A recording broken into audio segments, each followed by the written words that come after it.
Dneska si ukážeme tutoriál, ako pridať font, myslím tým text, do DaVinci Resolve alebo do nejakého programu. Takže ideme na to. Takže sme na stránke Font Space, odkaz máte na túto stránku v popisku a chceme si zadať nejaký font. Po prípade nejaký font, tak dám si tu Luckiest Guy. To vy môžete urobiť hociaký font, ja som si tam dal Minecraft.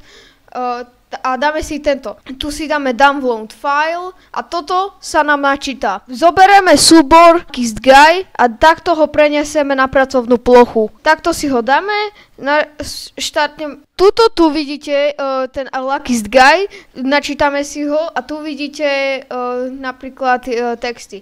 Musíme toto nainštalovať. Ono to potrvá to nejakú sekundu. Dobre, ja už to mám. A načítam a kúkneme si, či sa nám to Luckiest Guy pridalo. Nie, nepridalo, takže musíme znova štartnúť DaVinci Resolve. Vrátili sme sa do toho projektu a kúkneme, či tu máme Luckiest Guy. Áno, máme. Takže takto to môžete spraviť a môžete to využiť hoci kde, keby ste nemali svoj font, ktorý chcete. Napríklad ja si tu napíšem 1, 2, 3 a vidíte, je to tu. Takže, ak sa vám toto video páčilo, tak nezabudnite dať like a odber a preto viac takýchto tutoriálov a my sa uvidíme zase pri ďalšom tutoriáli. Tak čus!